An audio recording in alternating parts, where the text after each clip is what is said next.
Welcome back to the Deep Dive, where we take all that travel research you've been doing, the articles, the forum posts, the endless resort reviews, and we boil it all down into what you absolutely need to know. Right, the essential intel. Exactly. And today, if you're planning a trip to Southeast Asia or you just love understanding a destination inside and out, this is going to be your most efficient hour. Today we are heading to a place that, well, it often gets compared to its more famous neighbors, but it promises something a little different, a bit more polished. We're going to the east coast of peninsular Malaysia. Specifically to the jewel of the Terengganu Marine Park. The beautiful and I think somewhat complex Redang Island. Complex is a good word, because when you first started looking into this, the reputation is very specific, isn't it? It is. It's almost universally billed as the more luxurious, more manicured, and definitely more expensive cousin to islands like the Perhentians. Yeah, you're not going there to find a $5 dorm room or pitch a tent on the beach. Not at all. The entire island's tourism is built around these large, organized, often all-inclusive style resorts. And that's really the core question we need to tackle today, isn't it? Yeah. It's our mission for this deep dive. It is. We have to cut through that marketing language. Does polished actually mean a better, more accessible, higher quality experience? Or is it just an overpriced tourist bubble where you're trapped eating from a buffet for 3 days? Exactly. Is this the slice of paradise that families and couples are actually looking for? That's what we need to figure out for you. So we've structured this to do just that. First, we're going to tackle the logistics. The multi-step journey to even get your feet on the sand. Then we'll get into accommodation and how your choice of hotel basically dictates your entire trip. And of course, the food. We will absolutely cover how to escape that potential buffet-based trauma that some people worry about. And finally, we'll spend the most time on the real reason you go, the main event. The aquatic wonders. The marine life that honestly justifies the entire effort of getting there. Let's just jump right in, because the first challenge, the very first thing to wrap your head around, is the journey itself. It's a process. Okay, let's unpack this. Because as you said, there's no bridge. This isn't an island you just drive to. It requires some serious coordination. It really does. You're looking at air, then road, then sea travel, all in sequence. Right, and it all starts with a flight. Yes. You have to fly into the nearest mainland city, which is Kuala Terengganu. The airport code to remember is TGG. And for most people listening, especially international travelers, that means connecting through Kuala Lumpur first, right? Almost always, yeah. You'll fly into KL, the main hub, and then take a short domestic flight from there. Okay, so that first leg, the flight from KL to TGG, that's the easy part, I take it. It is, thankfully. It's a really quick hop, just about an hour in the air. And it's a popular route. It's serviced by all the big players, AirAsia, Malaysia Airlines. You'll find multiple flights a day. Which usually means the price is reasonable. Exactly. If you book in advance, especially outside of the main school holidays, you can often find round-trip tickets from KL for under $50, sometimes even less. Oh, wow. Okay, so getting to the mainland coast is actually pretty cheap and easy. It is. The real logistical puzzle starts the moment you land at TGG. Because a countdown clock starts ticking. Precisely. Once you're on the ground, you have a very limited window to get from that airport to a jetty to catch the final boat over to the island. And this is where your first big decision comes in, because there isn't just one jetty. Correct. And this choice can make a huge difference to your travel time and, frankly, your stress levels. You have two main options: Shahbandar Jetty and Marang Jetty. Let's start with Shahbandar. Where's that? Shahbandar is located right in the city of Kuala Terengganu itself. Okay, that sounds convenient. You're already in the city where you landed. It sounds convenient, but it's a bit of a trap. Because you're in the city, you have to deal with city traffic to get there. But the real issue is the boat ride itself. It's significantly longer from Shahbandar. Why is that? Is it just further away? It is, yeah. Geographically, it's further south, so the ferry has to travel a longer distance out in the open sea to reach Redang. Plus, the public ferries from there can be a bit slower. So you're looking at, what, an hour and a half, maybe 2 hours on the water? Easily. Which, if the sea is a little choppy, is not a great start to a relaxing holiday. Okay, so that brings us to the other option, Marang Jetty. And this is the strategic choice. This is the high-value tip. So where is Marang? Meringue is about a 30 to 40-minute taxi ride north of the airport, so you're actually driving away from the main city. You skip the downtown traffic completely. You do, and that little bit of extra time in a taxi saves you a massive amount of time on the boat. Because it's a much shorter crossing from there. Much shorter. From Meringue, you're usually on Redang in under an hour. You're launching from a point that's geographically much closer to the island. That makes a huge difference. And this brings us to what seems like the best possible way to handle this transfer. The seamless resort transfer. If you want that true switch-off-your-brain holiday, this is the way to do it. So the big resorts, the ones like the Taras or the huge Laguna Redang, they don't just rely on the public ferries. No, they run their own private high-speed ferries just for their guests. And I'm guessing they all leave from the better jetty? They almost all leave from Meringue Jetty. It's part of their system. So when you book one of those all-inclusive packages, the ferry is often just baked into the price. It is, and that's where the experience becomes, truly stress-free. Describe what that looks like. Well, you land at TGJ, you get your bags, and there's a resort representative waiting for you with a sign. No haggling with taxis. None. They guide you to a prearranged shuttle bus. They take your luggage right there. The next time you see your bags, they're in your hotel room. Wow. And the boat itself is more comfortable, often air-conditioned, and it takes you directly to your resort's own dock. It just removes all the friction from the journey. That logistical cushioning, that's what people are paying for when they talk about Redang being more polished. That's a huge part of it. For a family traveling with kids and tons of gear, that service is invaluable. But there's always a but. This well-oiled machine runs on a very strict schedule. And this is the most crucial planning advice we can give you. You must check the ferry schedules before you book your flight. It's non-negotiable. Absolutely. The resorts time their transfers to meet the morning and early afternoon flights. The last boats of the day typically leave Meringue mid-afternoon. Sometimes as early as 3 p.m. Right. So if you book a flight that lands at TGJ at, say, 4:30 in the afternoon, You've missed it. You're stuck. you've missed it. The boat is gone. There are no more until the next morning. And the consequence is you have to spend the night on the mainland in Kuala Terengganu. Which is not where you want it to be. You lose a full day of your vacation, and you forfeit the money for that first night at your expensive island resort. So the rule of thumb is to budget at least 2 to 3 hours from the time your plane touches down to the time you step on the sand. That's a safe buffer. It gives you time for baggage, the taxi ride, checking in at the jetty lounge, and the boat ride itself. Respect that mid-afternoon cutoff. Okay, and one final point on timing that is even less flexible. The seasonal shutdown. Yes. This isn't a preference. This is a meteorological reality, Redang is on the east coast of Malaysia. which means it gets hit directly by the northeast monsoon. So from late October through early March, the entire area effectively shuts down. What does that mean in practice? The seas become incredibly rough, dangerous even, and the weather is just torrential rain for days on end. It's not a pleasant beach holiday. So the resorts just close. They close completely, they board up the windows, send most of the staff home, and all boat services are suspended. You can't book a trip then because there's nothing there to book. So the prime time, the only time you should really consider going is April to September. That's the window. That's when you get the calm seas, the sunny skies, and that incredible 20-meter water visibility that the island is famous for. Don't even try to risk it in October or March. It's a gamble you will almost certainly lose. Okay, so you've timed it right, you've made the transfer from Meringue, and you've finally arrived. Now comes the next huge decision, which is where to drop your anchor. And this is so important on Redang because unlike a lot of other islands, you can't just rent a scooter and zip around. Right, getting between the different bays and beaches requires a water taxi. Which can be slow and, frankly, pretty expensive. Okay. So your choice of resort doesn't just define where you sleep. It defines your entire experience, your food, your social life, your activities. So let's break down the main options, starting with the heart of the island, Pasir Panjang. Which literally translates to Long Beach, and it is the island's center of gravity. Visually, what are we talking about here? It is that postcard image of paradise. A huge, wide crescent of the most perfect, powdery white sand you can imagine. And this is where the famous squeaking sand is. It is. The sand is so fine and has such a specific composition that when you walk on it, it actually makes this little squeaking sound under your feet.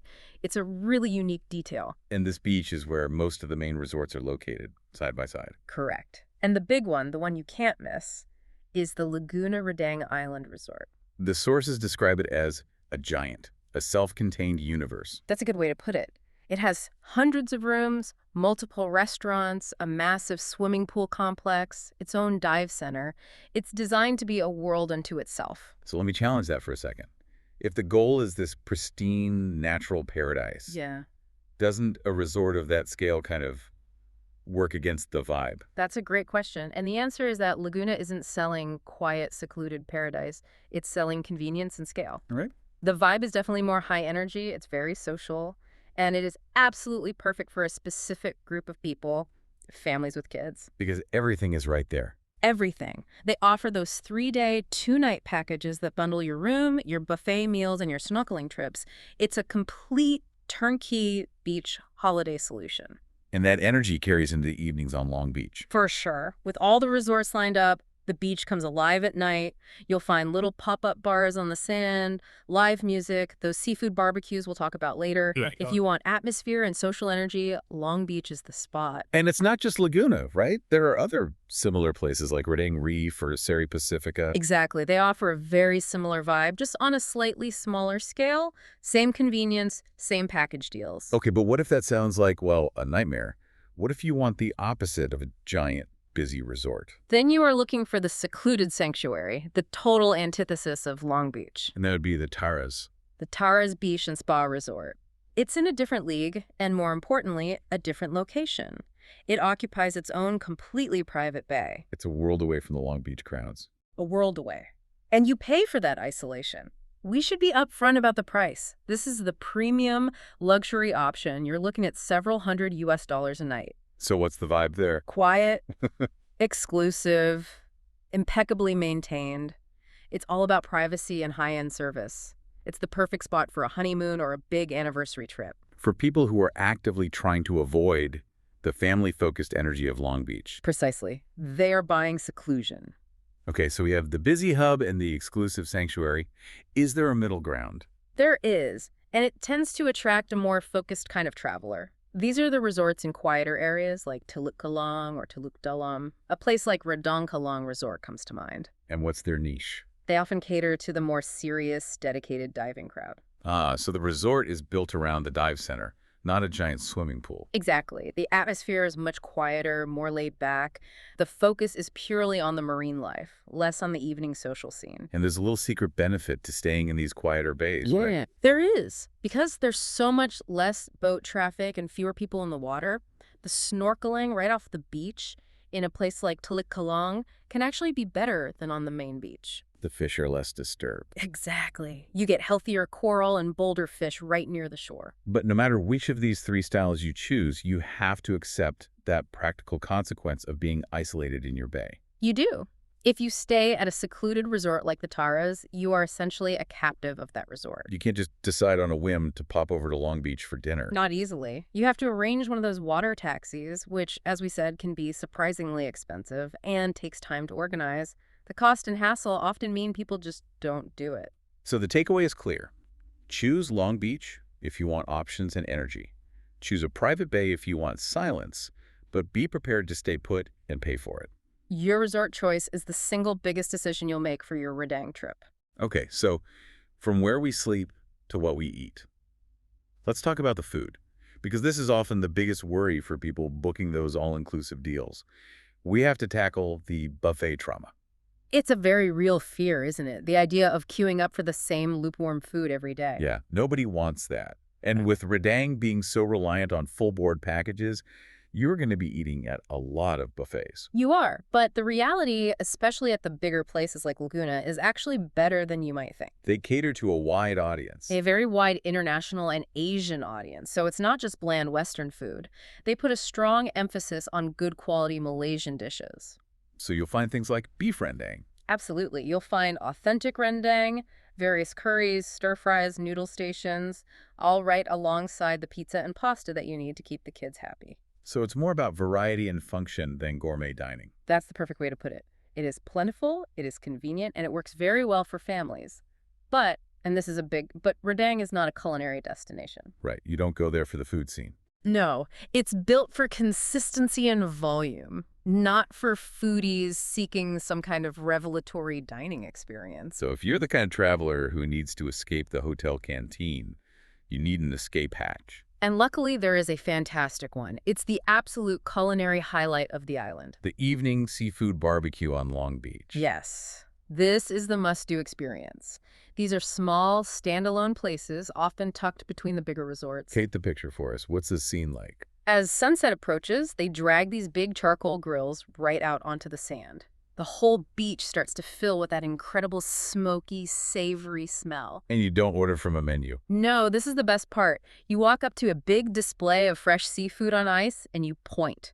You choose your exact fish or your squid or these huge, beautiful tiger prawns. And they cook it right there for you. They weigh it, price it, and throw it on the charcoal grill with a simple marinade. You eat it at a plastic table with your feet in that squeaky sand. It is simple, fresh, and absolutely delicious. That's the authentic experience people are looking for. It is. A place like Summer Point, near one of the smaller villas, is a great example. It's the real deal. Okay, but we have to ground this in the reality of island economics. We do. Everything on the island, from the fish to the charcoal to the bottled water, has to be brought in by boat from the mainland. And that means you're paying an island premium for everything. You are. Don't expect Kuala Lumpur prices. Yeah. A can of soda, a bag of chips, and especially that fresh seafood. Yeah. It's all going to cost more than you'd pay on the mainland. Manage your price expectations. Exactly. And that price premium goes way up when we start talking about alcohol. Right. This is an important cultural point. It is. Redang is in the state of Terengganu, which is one of the more conservative states in Malaysia.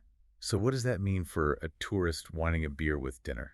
It means alcohol is available, but it's pretty much only sold within the tourist resorts. And because of taxes and import costs, it is expensive. There are no 7-Elevens on the beach selling cheap beer. Definitely not. And that cost, combined with the general atmosphere, really shapes the island's identity. It's not a party island. Not in the slightest. The vibe is wholesome and family-focused. The price of alcohol naturally keeps the evening scene very calm and relaxed. Okay, so we've navigated the journey, found a place to stay, and we've eaten. Now we get to the real reason we're here. Yes. This is where it gets really interesting. The aquatic wonders. This is the heart of the Redang experience. The entire island is a protected marine park, and you can tell. You absolutely can. The first thing you'll notice is the water clarity. It is phenomenal. We're talking 15 to 20 meters of visibility on a good day. Wow. And that clarity reveals an incredible abundance of marine life.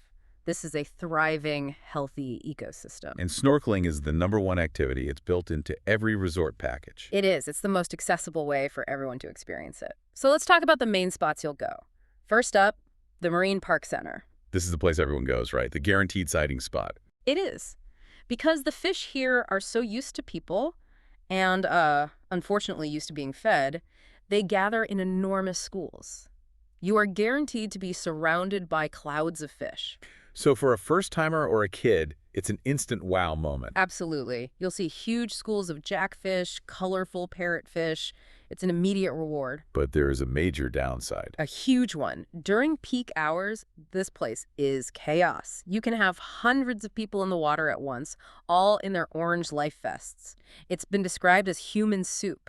Not exactly a tranquil nature experience. Not at all. And it brings up that ethical issue of feeding the fish.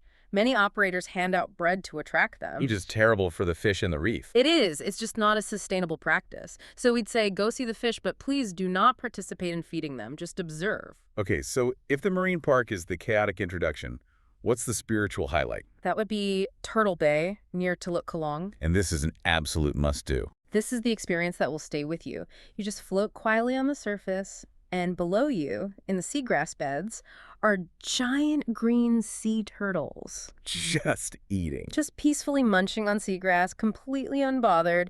Seeing these huge ancient creatures in their natural habitat is just, it's incredibly moving. And it's not a rare sighting. Not at all. It's common to see half a dozen turtles in under an hour. That kind of reliable natural encounter is what makes Redang so special. So we have these two very different snorkeling experiences. Okay. This leads to the high-value strategy. Yes. The best advice we can give you is this. Skip the big scheduled group tour from your resort. And instead, Hire a private boat for a few hours. It costs more, but it is absolutely worth every single penny. why is that? Because you are in control. You can tell the boatman, let's go to Turtle Bay before the big crowds arrive. Or you can visit the marine park after they've all left. You get the place to yourself. Or close to it. Plus, the local boatmen know all the secret spots, the little coves and reefs that aren't on the official tour map. It completely elevates the experience from mass tourism to personal discovery. Okay, and for those who want to go deeper, what about diving? Redang is a fantastic and very convenient place to dive.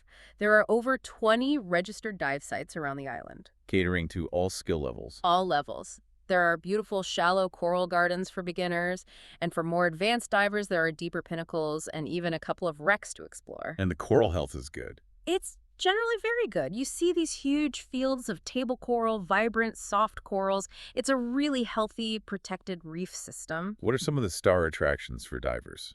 You can pretty reliably expect to see blacktip reef sharks, especially in the shallows. Big schools of barracuda are common on the deeper sites.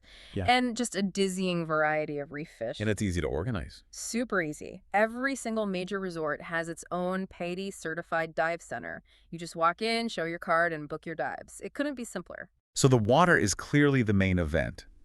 What is there to do on land when you need a break? Land activities are pretty low-key. Lounging on Long Beach is probably number one. People watching, reading a book. But there's a hike, right? There is a small but very hot and sweaty jungle trail connects Long Beach over to the bay where the Taras is. A good way to see the island's interior. It is, but you absolutely must bring mosquito repellent, the industrial strength kind. Don't even think about doing it without. And in the evenings, aside from the BBQ. You'll find fire dancing shows on Long Beach. They're a bit, entertainingly cheesy, but it's fun for families and adds to the relaxed, wholesome atmosphere. All right, we've built a really detailed picture.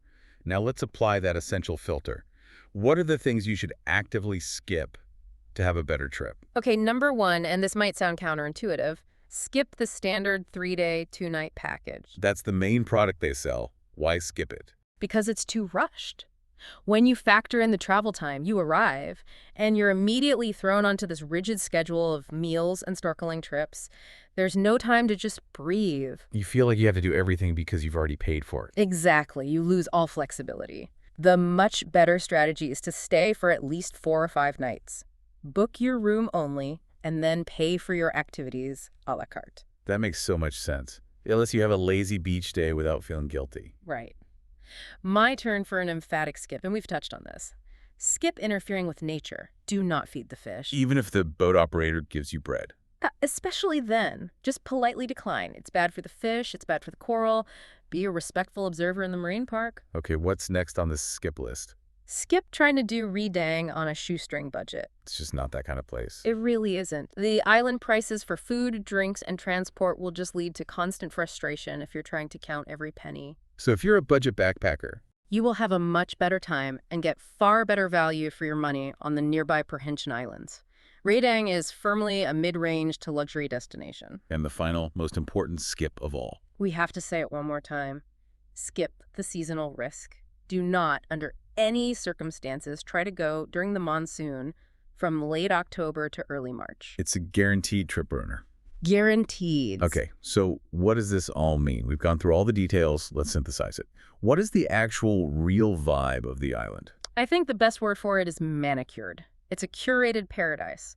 The sand is raked, the transfers are seamless, the schedules are efficient. Which means it's beautiful, clean, and very safe. It is, but the trade-off is that it lacks a wild, rugged, adventurous feel. It's a very polished product. And it's not necessarily quiet and deserted, especially on Long Beach. No, Long Beach can be quite busy. You'll hear jet skis and boats. It's not a silent retreat unless you pay the premium to be isolated at a resort like the Tararas. But the overall feeling is relaxed and wholesome. Overwhelmingly so. It's incredibly family-friendly. It is not a party island. And maybe its biggest selling point is that it's an escape from decision fatigue. That's it right there. It's a switch off your brain holiday. Once you're there, everything is taken care of. It's easy. And in today's world, that has immense value. So let's give the final verdict for different types of travelers. Honeymooners or a romantic couple. If you can spring for a secluded resort like the Taras, it's a 9 out of 10. Truly world-class romance and relaxation. Families with kids. Staying on Long Beach. Also a 9 out of 10. The safety, the convenience, the easy access to the water. It's a perfect family holiday spot. What about a hardcore adventurous diver? I'd say a 7 out of 10. The diving is very, very good, but it's resort-based and highly organized. It might not scratch the itch for someone looking for true off-the-grid exploration. And finally, that budget backpacker. A 5 out of 10. The value just isn't there for them. The Perhentians are a much better fit. So in the end, Redang is this beautiful, accessible marine wonderland that delivers exactly what it promises. It does, as long as you go in prepared to spend a bit for comfort, and you're ready to focus purely on that squeaky sand, that crystal clear water, and those magnificent turtles. That's our deep dive into Redang Island. Hopefully that gives you everything you need to plan the perfect trip. And as a final thought to leave you with, something to think about. Go on. Redang is a fascinating case study. You have this incredible, highly visible natural treasure, those turtles in Turtle Bay, and you have this incredibly efficient tourism machine that brings thousands of people right to their doorstep. The seamless logistics we were just praising. Exactly. So the question to mull over is, how does the global tourism industry balance that need for convenient, easy access with the absolute imperative to protect the very thing everyone is coming to see? That tension between access and preservation. It's a tough balance to strike, and Redang is right at the heart of that conversation. It's something worth thinking about long after you've left the beach.